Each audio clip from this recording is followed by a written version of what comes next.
Good afternoon, and welcome to yet another extremely topical, timely, and compelling AMET webinar.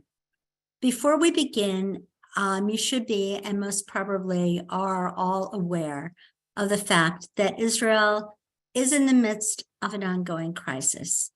On Tuesday, Palestinian Islamic Jihad member of a terrorist organization, Hadar Adnan, after an 84-day hunger strike, succumbed and died.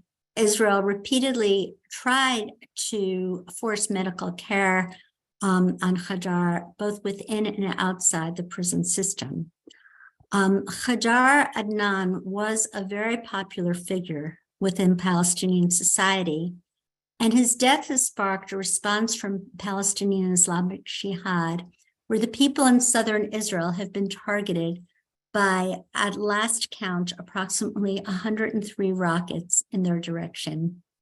In the southern town of Sderot, one has approximately 15 seconds, 1/4 of a minute, to run into their sealed rooms or shelters. We've seen this movie before, and we don't know how the script is going to end. We do know that with Hezbollah in control of 150,000 missiles in the north, any spark can easily ignite a multi-front war, which is our greatest fear. Iran, as you know, has surrounded Israel with its terrorist proxies, both in the north through Hezbollah and the south through Hamas and Palestinian Islamic Jihad. Just last Friday, Iranian Foreign Minister Hussein Amir Abdullahian was in Beirut and went to Lebanon's southern border with Israel, saying, "The Zionist collapse is near. The Zionist collapse is near."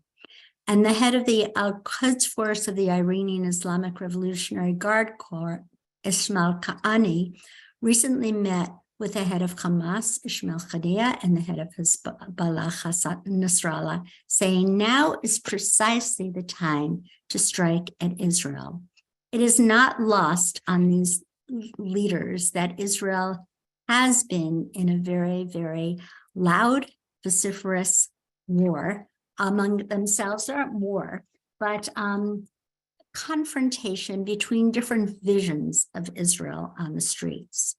And behind all of this is basically some very fundamental questions. What sort of state is Israel? Is it fundamentally a normal state like all others, or a Jewish state? Is it a democracy? Is that the regnant adjective? Or is it Jewish, or both?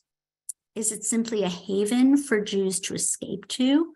Or is it informed particularly by Jewish values at its core, with the history of the Jewish people, Jewish texts, and traditions at the heart of the Jewish enterprise?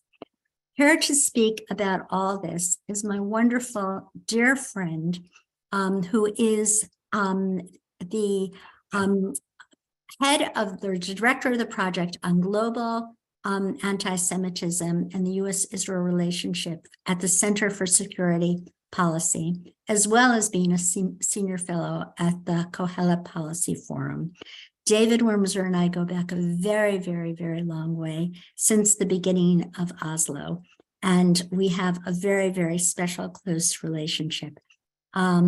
David, from December 2018 until September 2019, served as senior advisor to U.S. National Security Advisor, Ambassador John Bolton.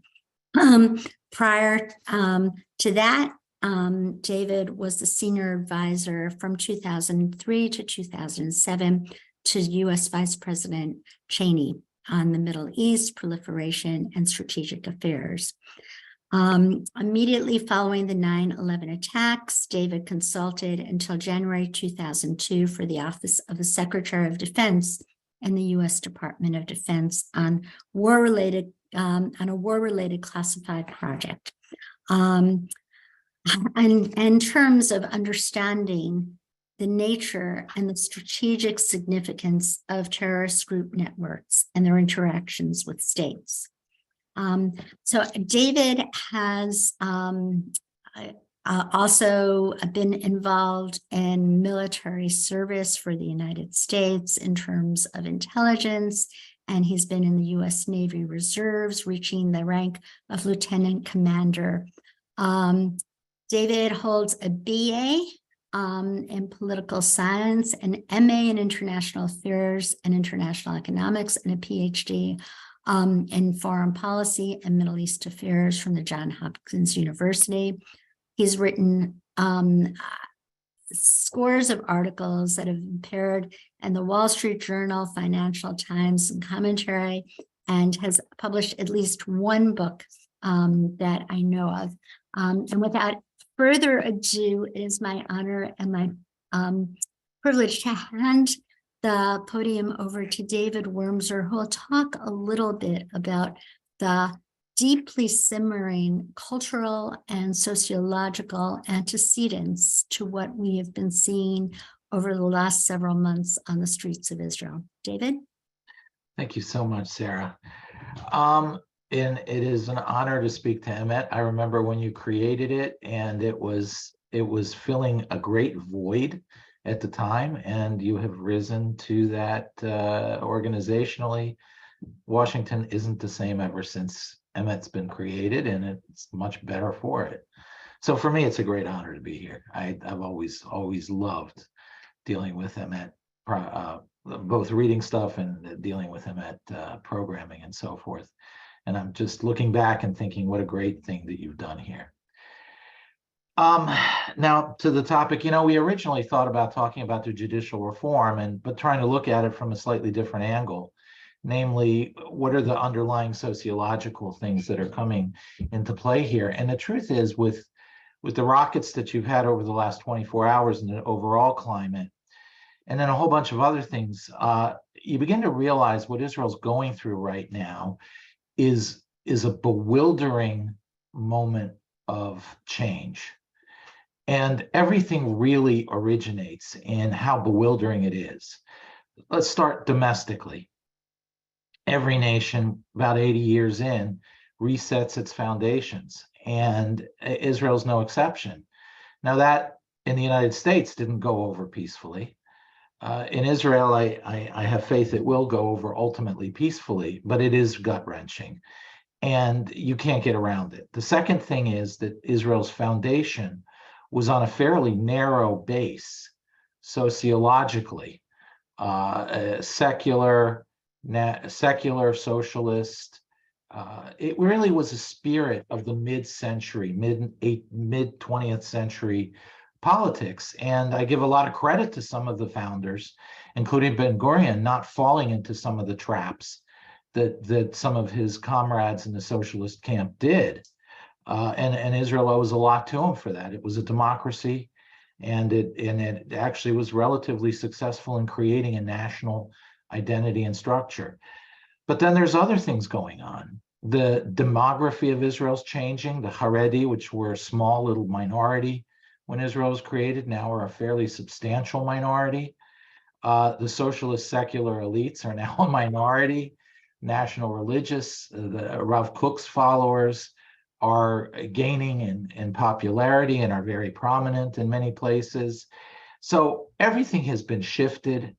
So I would say, first of all, there's inescapable internal dynamics in Israel that were almost inevitable given Israel's creation and the various changes that have happened in the last 75 years since it was created. I would overlay on that, though, a series of larger changes in the West that Israel is part of.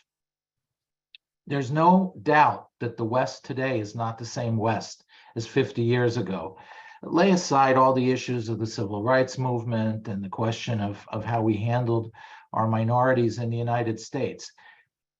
The very foundations of American sense of identity, which is really a part of a larger question of the democratic world's identity, seems to be under siege. And Israel is very much part of that larger gut-wrenching debate over what is the West. So that's yet another layer that I think needs to be addressed. A third layer is the region. So when Israel was created, you had Arab states. It was a brave new world. Arab nationalism was rising. There was a fundamental belief that Arab nationalism was a modernizing force. It may have been very radical. It attacked Israel. It wanted to wipe Israel out, PLO, everything. But at the same time, there was this sense that it was moving beyond the 1,000-year-old slumber of the Muslim world. It was sort of a very invigorating political movement, and moreover, it was anchored to states where the state was so powerful, and tried to forge national identities through the sheer power of the state. Whether it was Syria, using essentially fascist ideologies of Baathism and so forth, militaristic, to anchor to the military and the state structures, these new national identities. What you see now is the death of Arab nationalism, and with it, the collapse of the Arab state, not only because Arab nationalism died, but because the Arab states didn't succeed in creating national identities strongly surrounding these statist structures. Once again, when Libya, for example, when Gaddafi fell, you saw old politics come out where tribes tried to renegotiate their relationships with the center. And if they didn't get what they want, well, even if they did, they have to assert their power, and there was separatism or breakdown of the state. And then it had to be put back together again through a renegotiated arrangement. This goes all the way back to Muhammad. When Muhammad died, his successor was, everybody agreed who his successor was. And yet there was still a civil war in Islam right after, because the power relationships among the parts of the Muslim community had to be renegotiated. So again, so the Middle East faces that, and I think in the Middle East, what we're seeing, and additionally, is if you take away the state, there have been some people like Martin Kramer and so forth who said the Sykes-Picot Agreement is falling apart. That's essentially the structure that created the modern state system there, and tribes and forces that had been buried for 100 years are reemerging. But then you look at Iran, you look at Israel, you look at some other countries, and you realize that we're not going back only 100 years. In some ways, we're seeing 1,000-year civilizations reemerge. The Iranians, when they're talking about Cyrus. They're not talking about 100 years ago. The Israelis themselves are a manifestation of an ancient civilization resurrected. So you see, and then Byzantium's traces in Christianity in the region are there that Russia's trying to collect and so forth. So you're seeing civilizations come into play. All these things are converging at once on top of Israel. The geopolitical, the internal, the Jewish, the sociological, and the natural political give and take are all converging at once in Israel, which is creating, obviously, a tremendously difficult, unstable, and gut-wrenching transition. Now, let me focus for a moment a little bit on the Israeli side. When you look at how communities in Israel define themselves, I really think this issue of Judaism finally being re-empowered is showing itself. And it's very interesting that Judaism is becoming re-empowered, because in the West as a whole, Christianity is no longer seen as a valid basis for defining politics. So whereas the Jewish people for 2,000 years retreated into a very limited analysis of their own history and the Bible and so forth, it's waking up now, and all of a sudden we're reading the story in Samuel of the anointing of King David and what it means to have a king, and what gut-wrenching issues there are there. We read about Moses and we see exactly what Machiavelli saw. The Christians have been dealing with this for 2,000 years, and they mined the Bible for political analysis. So they created political structures that, yes, are heavily anchored to Greece, are heavily anchored to Rome. You can't understand the West without understanding Thucydides and Sophocles and so forth. You can't understand the West without reading Suetonius and Tacitus and so forth about Rome. But similarly, you can't understand the West without understanding its Judeo-Christian pillar as well. So they mined the Bible, and Machiavelli is a good example. He read Tacitus to understand the roughness of Roman politics. He lived in Florence, so obviously it was a familiar world, 1,000 years removed, but still familiar. But he also studied Moses. Moses, because one, Moses obviously dealt with a tyrant, so you understand tyranny by seeing the behavior of Pharaoh. But he also understood that Moses had no authority to lead in the Jewish people. He had to earn it. So when he comes to the Jewish people in various slave camps, he's rejected. He had to come back and learn how to lead. And then he had these episodes all the way through to Mount Nebo, when he couldn't go into the land of Israel, where he, again, leadership and how politics is done. The Christian community have been mining the Bible for these insights for 2,000 years, whereas the Jewish community has not. And now suddenly sovereignty is thrust on the Jewish community. You look at the Haredi community, it is still essentially an outcrop of diaspora Judaism. Even when you look at somebody like Ben Gvir, and the hardcore right settler movement, you get a sense that they're learning, that they're not comfortable, they're almost not comprehending the power that has been invested in them now as a sovereign movement. So these questions have to be worked out deeply. Second of all, Israel is facing, I think, what the West as a whole faces, which is there is to some extent a crisis of secular liberalism, secular liberal nationalism. The idea that we are completely removed and can forget some of these religious foundations and create a sustainable secular liberal nationalist structure is proving extremely difficult in the West.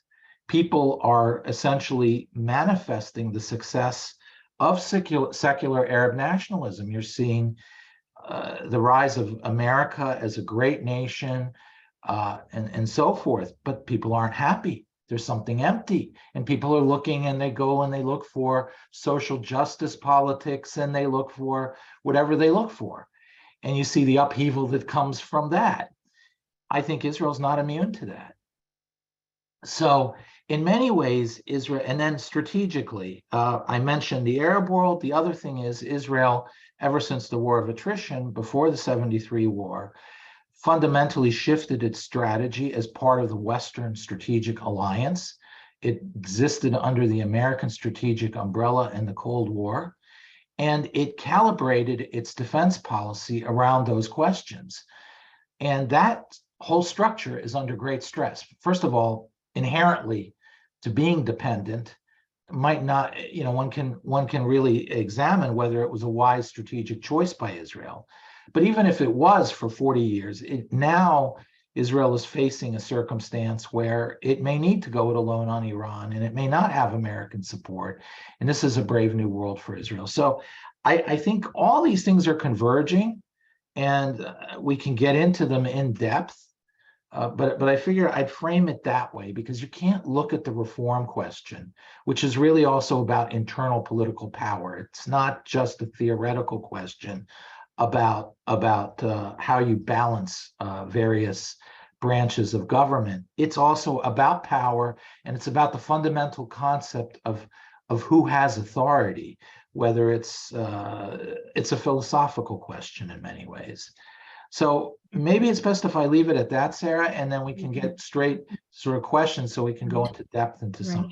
Right. You touched on so many really critically important issues. And a few things that we can't ignore is the spirit of patriotism and nationalism that America had, and I'm using the past tense, which seems to be eroding. The fact that we don't seem to be willing to follow up our beautiful rhetoric with actions in terms of our support for Israel in terms of the fact that Iran will not get a nuclear bomb when we're seeing that they are perilously close to developing a nuclear bomb. We see the whole geostrategic globe going through tectonic shifts underneath our feet after Beijing brokered this treaty between Riyadh and Tehran, and America was totally taken by surprise. We saw a precipitous withdrawal from Afghanistan, leaving, many people absolutely bewildered, especially Afghani women. And I don't know if Israel is immune, first of all, from, a mirror imaging of the United States, and if Israel is capable right now of standing on its own 2 feet without the support of the United States, because the globe has changed within the last month or so. So do you want to address those? Yeah, I mean, the American withdrawal from the world, it's a very difficult thing to watch, because when you and I live both in Washington, both of us live in Washington, and we're dealing with an elite that grew up under really a unipolar moment ever since the collapse of the Soviet Union. American power was unquestioned. American power, if we determined to do something, the world would fall into line because we were so powerful. There really was no alternative to us.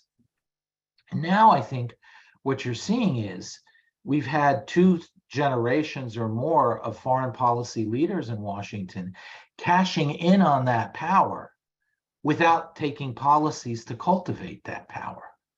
And as a result, what you're seeing is the United States is cashing in on an overdrawn check. And countries, we go to India, we go to Egypt, we go to all over, and we say, we want you to side with us on Ukraine. And lay aside the Ukraine war as legitimate or not. I mean, I believe in it, but lay it aside for a moment.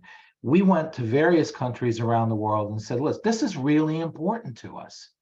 And a lot of the countries in the world said, yeah, but. And they are trading now not in the dollar. They continued to have their relations with Russia. They didn't really participate in the sanctions we're trying to impose on Russia. And all of a sudden, you began to see the long-term consequences of the erosion of American power.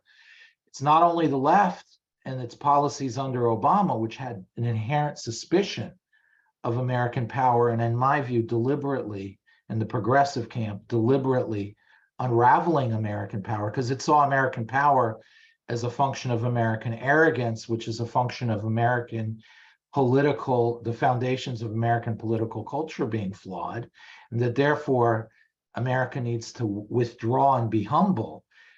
That obviously took down American power greatly. But on the right, you also see a rising sense of, why should we care?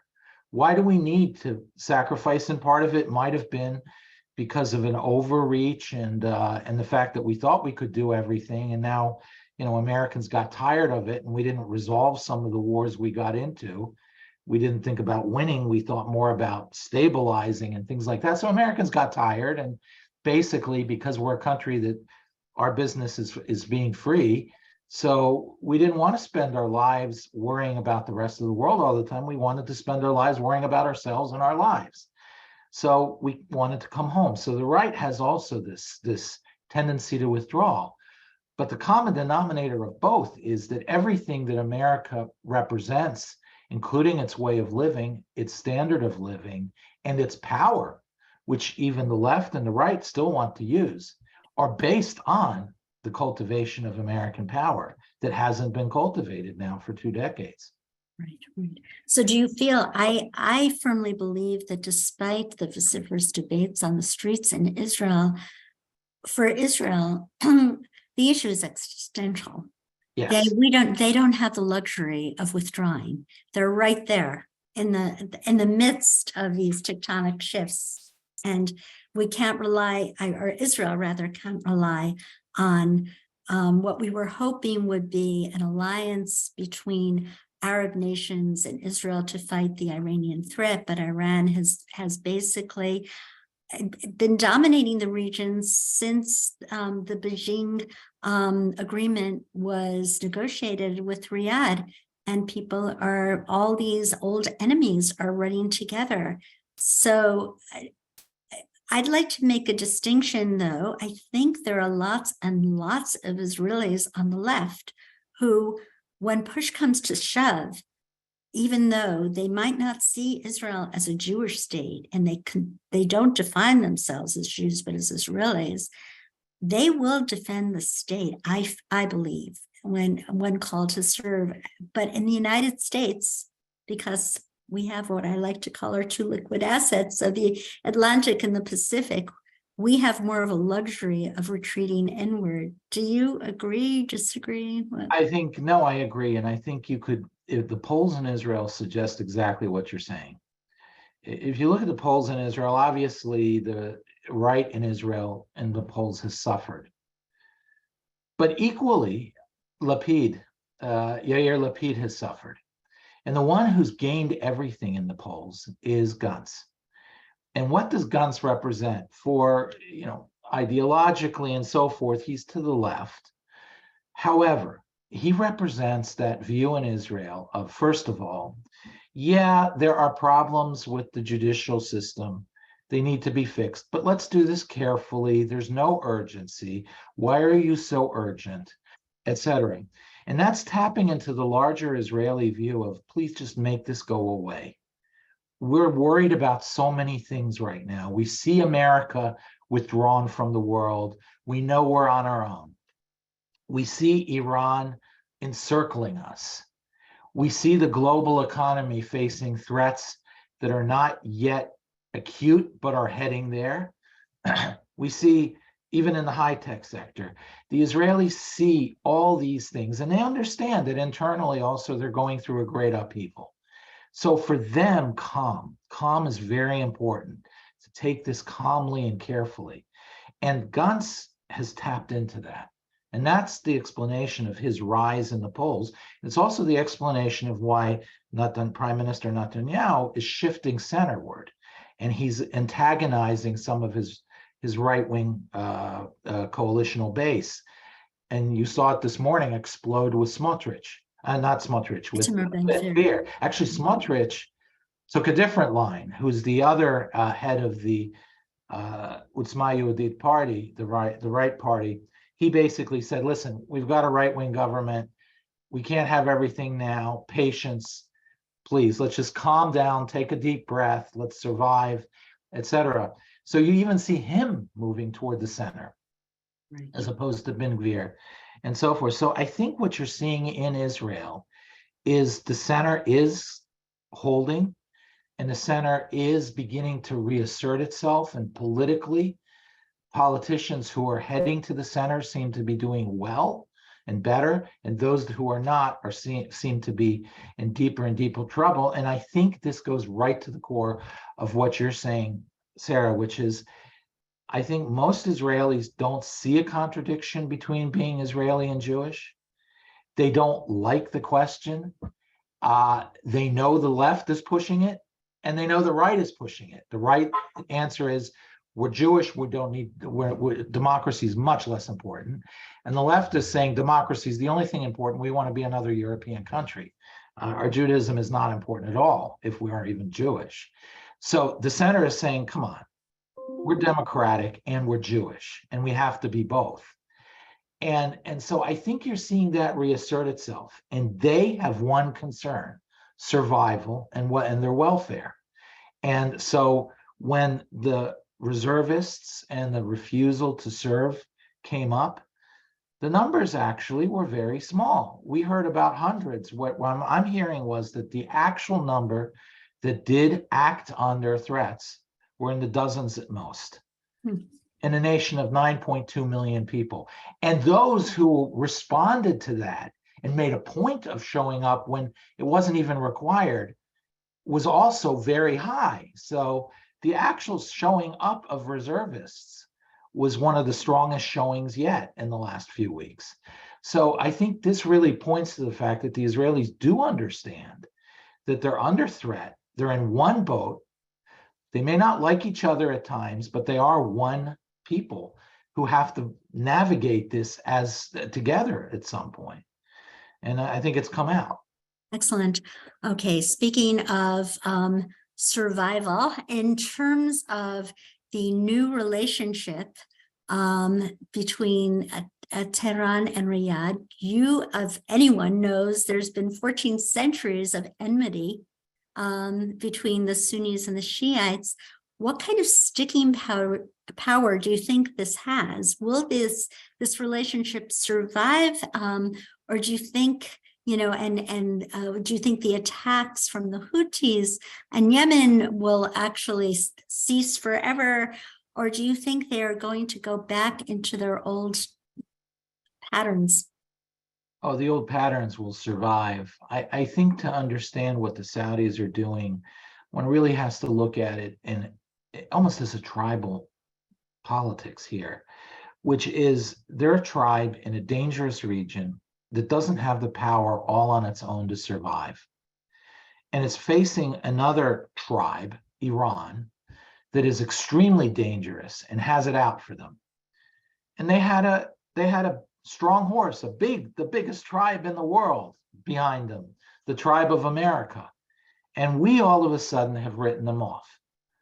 And again, you go back to early Islamic history, Muhammad had to flee Mecca and to Medina because his uncle said, I can't protect you anymore. And that was a death sentence. When a tribe lifts its protection of one of its members, that is a death sentence. Because they become, you can seek revenge on them without fearing revenge of the revenge and so forth. So Muhammad had to flee to Mecca, to Medina. Similarly, take it to the current. The Saudis understood that when America distanced itself from Saudi Arabia, it was tantamount to a death sentence. So they can't flee. So what do? First of all, they look at potentially where there's another strong horse, and there's Israel, which is regionally quite powerful. And there's China, which seems to be arising. And the good thing about China is they seem to have influence over the enemy tribe. So the Saudis did what they had to do, which is they're praying that the Israelis do what the Israelis have to do to be strong and survive. But not being able to count on that, they're also turning to the Chinese to try to somehow mediate with their arch enemy. It doesn't change the underlying tribal dynamics of enmity that will eventually reemerge. The Saudis ultimately still see Israel as the strong horse that is the balance in the region to most of their enemies. And that, by the way, it's not only Iran. In the long run, it's Erdogan if he survives. And just generally, the unsteady Sunni question is unresolved. Where does Sunni Islam go in an age of modernity? They know this is a dangerous world, and they know they need ultimately help. So I don't see this really changing that much fundamentally underneath, other than for the Israelis, because what it did is it freed up Iran to some extent, because the Saudis have essentially withdrawn from their competition, knowing that there's going to be another round. But for the moment, they're putting their head in the sand, and they're banking on the fact that the Israelis will take care of themselves, and that will help them in the long run. So ultimately now this falls even more to Israel. But ironically, that also puts the Israelis in the same place as the Iranian people, who also feel that America has abandoned them, that America, which should have been their natural ally, does not believe in regime change. It believes in regime moderation, which the Iranian people seem to have completely given up on. So ironically, the Iranian people find themselves in the same place as the Israelis, abandoned by regional forces that should be their ally, they really have nobody else to count on but themselves. So, and I think that to some extent explains the trip of Reza Pahlavi to Israel. They're beginning to understand that their fates are tied now. But that said, for Israel, I think there's a healthy side to this, which is I believe that the Americanization of defense policy, which ultimately reduced to deterrence, deterring of the Arab threat. Deterrence is not a strategy, it's a tactic. And strategy goes to those who use time and shape the environment over time. And deterrence was a passive, static structure. So that's one thing. The second thing is, ultimately, I think for Zionism itself, I think Judaism and the nation anchored to Judaism ultimately is going to be healthiest when it answers its own needs, and that it doesn't need, it needs to break in some way from the diaspora mentality. And the diaspora mentality is, if not for the non-Jews, we need their acquiescence, we need their indulgence to survive. That the first generation of Israelis who were sobered by the Holocaust knew. They knew that was not something they could count on. They took matters into their own hands. And, like the early Americans, they took on the greatest empire in the world in doing that, the British. And then the world of the sea of Arabs, who at the time were economically the same level, they weren't advanced. The Israelis had no weapons. It was really an impossible, and yet they understood that that the Jewish people ultimately rely now only on the Jewish people to survive. That Zionist ethic, ever since the war of attrition and the qualitative military edge, which is when the United States asked Israel not to resume the war of attrition and allow the Egyptian army to deploy up to the canal, in exchange for which the United States said, listen, we will give you weaponry of such sophistication that doesn't matter. Geography doesn't matter anymore. Initial strike doesn't matter anymore. These are impenetrable weapons. These are weapons the other side cannot overcome. And we will guarantee that you will have those weapons, the qualitative military edge. But in exchange for which, you have to engage in strategic passivity and war and go to a second strike option and deterrence. I'd argue the 73 war belied the wisdom of that strategy, but nevertheless, it actually deepened it, because at the end of the war, Israel came out reliant on the United States even more. I think that strategic question has to be on the table and re-asked. Is that really the way Israel was created? Is that really a wise long-term strategic concept for Israel? Or should they return to the earlier strategic concepts? And would that not, in some ways, make them more valuable as an ally to Saudi Arabia and to the UAE, and frankly, ultimately also to a post-Ayatollah Iran? Right. And also to the United States. Right. I mean, it looks as Israel's becoming increasingly more isolated in that region of the world. And, Pax Americana, with America at its helm, is descending like a descending star into the sunset. And Israel has no one to rely upon but itself. However, the $60 billion question with inflation now is, can Israel rely only on itself when taking on such a mammoth, colossal problem as Iran with all of their 150,000 Hezbollah missiles staring down at them? Ironically, I think the more Israel relies on itself, the more it doesn't have to rely on itself. And I think that there's been an irony that the Israelis do not understand about America. What is American support? Now, obviously, from the very beginning, you had, the Puritans and the beacon, the city on the hill and the idea of the New Jerusalem.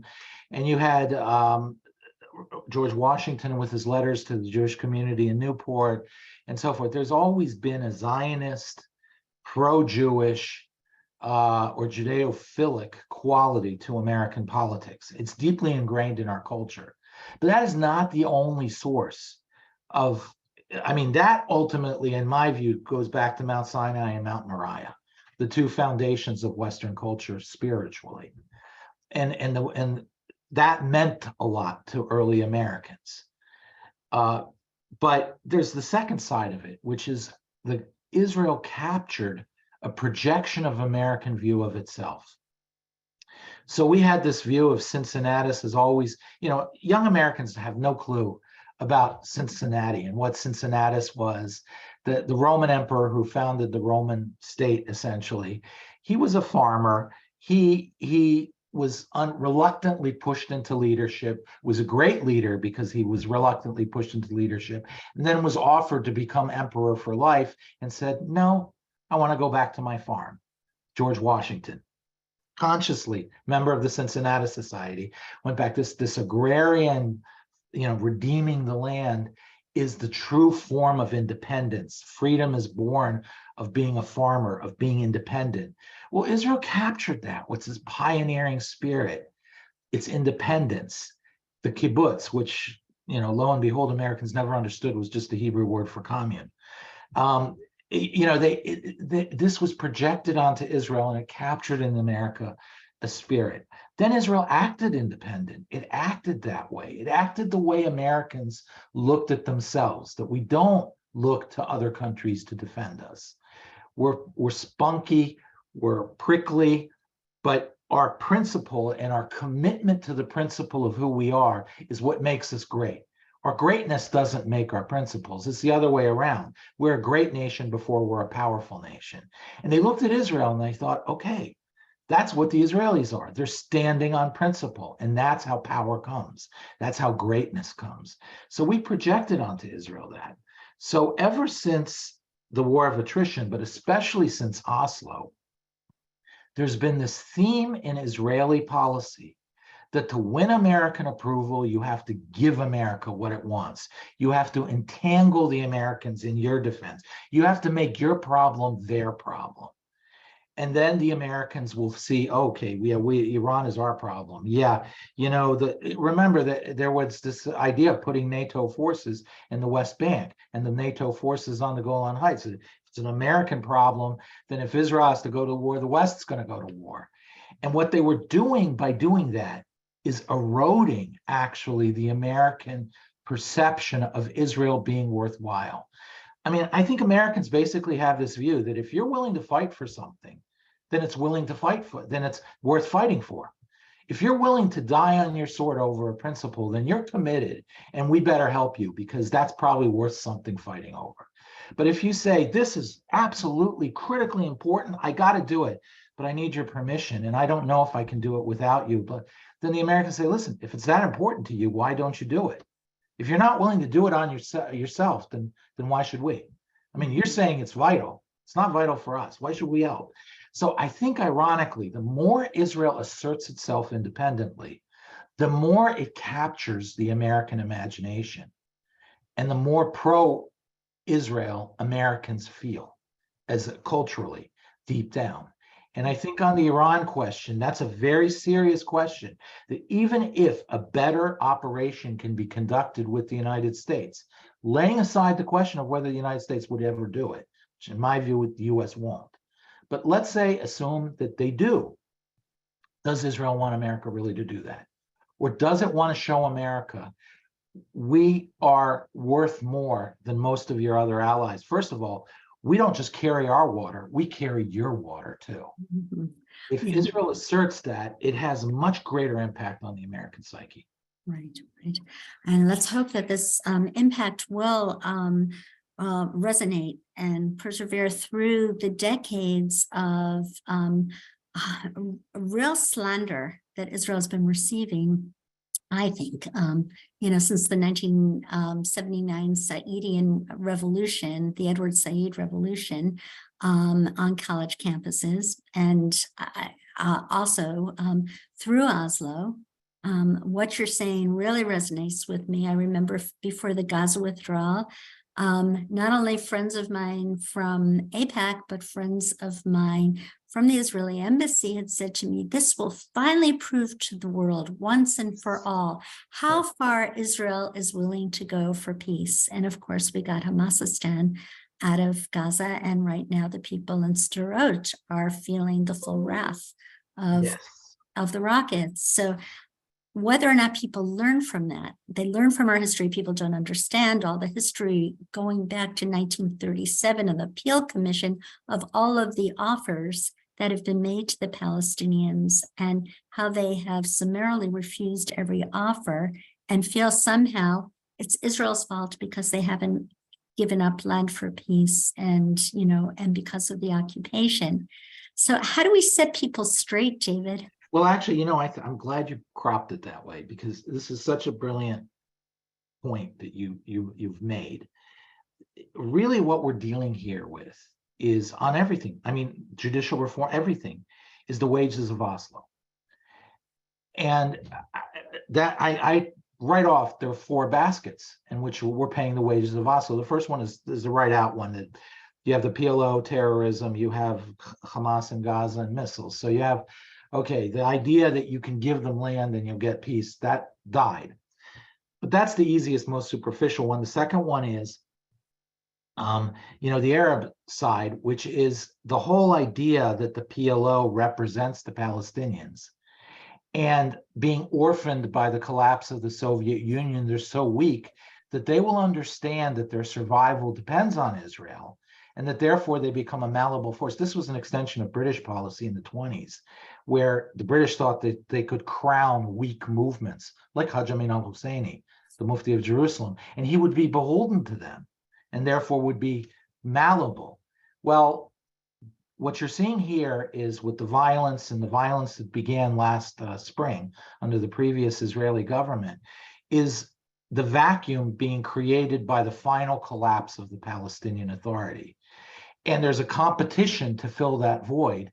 And unfortunately, in Palestinian politics, you fill the void, you compete through Jewish blood. And that is what you're seeing. So the rise of terrorism has more to do with the battle of succession among Palestinian factions and the collapse of the Oslo concept than it does to anything Israel's done.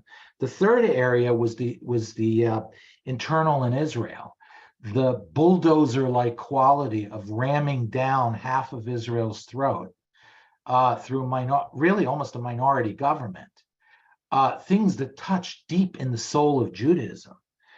To say that Hebron was liberated from the Jews, when Hebron is one of the 2 most important places in Judaism, to talk about giving up the Temple Mount. I mean, these things touch so deep into the Jewish soul, and they were done without even really a clear majority and bulldozed through. I think the stuff of judicial reform and the rule of the courts and the lack of protection that the minority camp in Oslo, which wasn't even really a minority camp, felt because of all the consequences of Oslo. That is what's reverberating, and why the right is the one that is now so worried about the power of courts, because they saw them as failed. They didn't protect them. And moreover, now they're used by the left to continue to ram down policies. So that's the third basket of wages of Oslo. But then there's the fourth, which is the one you raised about Edward Said. When Israel brought in the PLO, it brought in the questions of 1948. Up until that moment in 1993 with Oslo, the question on everybody's mind was, what do you do about the Palestinians living in the Judea and Samaria and the West Bank? What do you do with coordination with Jordan? What do you do with them? Because Israel can't demographically absorb them, yet it can't withdraw safely from the territories. And it is an area which by legal right is indeterminate, and Israel does have a strong claim to it. So it was a practical question as to what you do about the residents of the West Bank. The moment you brought in the PLO, you brought in the questions of 1948. Is Israel a legitimate country? What do you do about the Palestinians who have been displaced by Israel's very existence? And you gave the Soviet Union and their allies, the Palestinian and Arab nationalist movements, a tremendous power to frame this in a colonial framework. And Israel's become a post-colonial question rather than a question of indigenous rights that might be in conflict or anything like that. So to me, the very idea of Oslo destroyed the legitimacy of Israel and opened the door for the constant stream of delegitimization that we have seen ever since. Right, right. And so I don't think that this can be properly put back in the bottle, unless I know it's very difficult, but one really has to go back to 1993 and say it was a mistake to bring in the PLO. They were expatriate Palestinians. They were not even Palestinians, some of them. They were agents of Arab politics externally brought into the, and moreover, what they stand for. And Sarah, you know this better than me. The charter was never changed. Right. That what they stood for was set in 64, before 67 boundaries. It's about Israel's existence. Right. And you can't legitimize them and the nationalism that emerges from that and maintain Israel's legitimacy. So I think Oslo, we're now facing the wages of Oslo on every single front: strategic, inter-Arab, inter-Israeli, and US world perception of Israel. Right, right. I think it's really important that people understand exactly what is being taught in the UNRWA schools in terms of the Palestinian map, whose borders are the identical borders as the state of Israel, and that these poor little Palestinian children who are born innocent are indoctrinated daily to become shaheeds, that is the most virtuous thing one can possibly do with their life. I do want to plug a book that The War of Return by Adi Schwartz and Einat Wolf, which talks about this. It's, wonderful. I should have them both on also.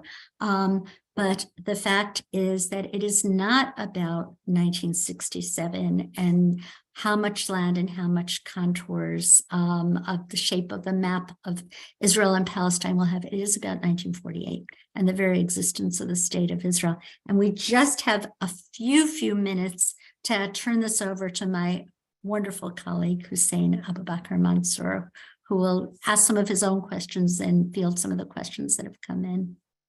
Thank you very much, Sarah, and thank you very much, David, for such a great presentation. And thank you for all our audience who tuned in to our webinar. We received a lot of questions, and we don't have a lot of time, so I'm gonna go ahead and try to combine as many of them as possible. One question that we received multiple times, maybe from 5 different people, is actually asking about the level of American involvement in the current controversies in Israel over and protests over the judicial overhaul. We've seen reports, I personally have seen them talking about some level of American involvement specifically on the protesters' side. So we received multiple questions asking you, what is the real level of American involvement, and how does that affect the relationship between the U.S. and Israel?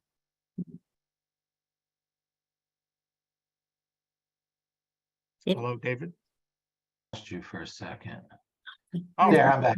Yeah, I'm back. Sorry. I don't know what happened there. Did you hear the question? Basically, it was about the American involvement. Yes. In judicial reform. Oh, I think he's having problems with his connectivity. Right. Technical problems. All right. Do you guys hear me? Yes. Yeah, you hear me. Okay. Yeah. So look, the Americans had some involvement. They've been obviously helping parties and movements on the left in Israel. We know that all the way back to the Martin Indyk being ambassador in the period of Clinton, when they tried to galvanize Arab voting to try to balance off the right in Israel. They did it again in 2015 with V15 movement, and they were instrumental in unifying the Arab parties to try to not lose votes and so forth. And then we see funding for various organizations on really the radical left in Israel, like the Movement for Equality in Government and so forth. But I don't think that's the real big American involvement. The big American involvement was the atmosphere. That right when this started, the United States put the Israeli government on warning that democracy is what unifies us, and you are treading dangerously close to not being a democracy. This was literally the first week of the judicial reform upheaval. Then you see Netanyahu go to Paris and he gets dressed down by Macron using the same terms. And then he goes to Berlin and he gets dressed down using the same terms. And you see Lapid coming to Washington, and all of a sudden a series of Democratic leaders say the same thing about Israel's democracy and so forth. And none of these know the finer points of judicial reform in Israel. None of them know that while I have reservations over some of the reform, the system is broken. None of them were showing any nuance and saying, we want to work with you and help you reach a great, new structure. No, it was interference. And it was interference that ultimately was to weaken Bibi Netanyahu and his government, because at the end of the day, like in 2015, like under President Obama, there is a feeling in the left in the United States that these governments under the right are intolerable, that they are the obstruction to everything we want to do, whatever it is we want to do, which is not even clear to me anymore. But there's just almost a pathological dislike of Netanyahu, who's now become the Trump of Israel in their mind, and they want to get rid of him. And I think that the American involvement, to some extent, is a larger American attitude right now. And I think it goes to something very dangerous, which is, and it's a legitimate question in the West, is that the left to some extent has become illiberal. The feeling that there is such an insanity that has set in on the right, that standard democracy and tolerance of democracy has to be curtailed. You're hearing that debate in Israel, and you're hearing it here. And I think it converged in the American policy toward Israel. Right. I want to say there's this concept in Judaism of shamar lashon, be careful of your language, be careful of your words. And when Israelis are on the street saying, Israel is no longer a democracy, that kind of thing, Hussein and I, and Joseph, who's also on, have heard this resonated into the corridors of power in Washington, where Democratic offices that we've met with have said to us, we don't like the trajectory that Israel is on, that Israel is no longer sharing our values. We always thought Israel and America share democratic values. I think it's very, very important that people understand that, as Natan Sharansky wrote in his book, The Case for Democracy, if you could stand in the town square and criticize the government in power without fear of your very life, that's a democracy. Israel is not a quiet democracy. It's a very vociferous democracy, but it is a healthy democracy with a healthy debate. And we have to make that distinction because, these words are traveling across the Atlantic Ocean at rapid speed. And unfortunately, a lot of people have no understanding of what is at stake here, and they're just mimicking these words. So yeah. I'm sorry. Yeah. No. I mean, the democracy, this is the thing. I mean, Israel's an elected government only 4 or 5 months ago, that nobody disputes the election was fair and free, with proper public debate, a really classic democracy at work. And the government is a democratically elected government. And you're hearing the leaders of the protest movement openly say now their objective is to bring down the government, not to stop reform, but to bring down the government, which you can say whatever it is about it, you can support it, whatever, but that's not necessarily advancing democracy. So that's number one. The other thing is democracy. There's a continental European, it's way beyond what we can talk about now, but there's a continental European way of defining democracy, and there's an Anglo-Saxon way. And the United States and Britain are anchored to one way, and France is anchored to the other way. It's really the symbol of it. Israel, in many ways, is debating which of those two forms it goes. Both are Western forms of democracy right now. I personally don't like the continental European one. I think it's grounded in philosophy that isn't democratic, but nonetheless, I see why but this is not democracy versus dictatorship. This is visions of democracy in competition with each other. Exactly. Hussein? Yes, I think we're out of time. I'm going to ask one last question that we also received multiple times, and that's actually a perfect perfect time for it. So you just spoke about these concerns about American involvement in these protests and just the American vocal, almost anti-Bibi language that is veering to these dangerous areas. But you also spoke a lot about American support for Israel. We received a lot of questions asking, given the rise of anti-Zionism and anti-Semitism on college campuses and anti-Israel sentiments in the progressive movement and some parts of the Democratic Party, are you not afraid of that we're witnessing the end of such support? Yeah, no, I think this is something very real. Even in some of the evangelical communities, the youth aren't as solid as they used to be. I think, though, the answer to that is, unfortunately, this is an internal American question. I think Israel, the progressive left, does understand it. Israel does symbolize core values of Western civilization, and that its survival and its strength are a reflection of those core values.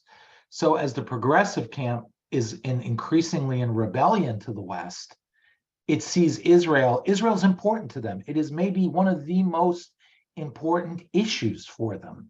So for them, the destruction of Israel, the weakening and ultimately the destruction of Israel, becomes one of their core flagship policies. And I think that, though, can't be solved by Israel alone. I mean, if Israel weathers the storm well and it becomes a beacon for the West to sort out some of its internal social, religious, societal questions, which I think Israel will have somewhat of an impact on that. That's one way it can influence. But at the end of the day, this is really about your vision of America. And that who wins that debate ultimately will determine whether America stays pro-Israeli or not. But it won't be the same America if somebody like Ocasio-Cortez rules America. It just won't. I mean, this is not the same vision of America that George Washington had, or even Truman or John F. Kennedy. Right. David, as you know, I could speak to you forever and ever. You are just a brilliant analyst and such a gift to the American people and to Israel and the Jewish people. And we just value your friendship immensely and what you've contributed throughout the years. If you would like, if you like these programs, we do really ask that you support us, keep us alive at ametonline.org. We do more than have our weekly webinars. We're on Capitol Hill every single day, meeting with members of Congress and trying to find the right words every single day to move the needle a bit more towards empathy towards the state of Israel and what it's up against in the Middle East. And please also support the Center for Security Policy. It's a wonderful organization, and if they have brilliant people like David Wurmser and Frank Gaffney, and they've been doing good work for way over 2 decades. Since way before Oslo, when I first met you guys. So thank you so much, David, and to be continued. Absolutely. Okay, have a good day. Thanks.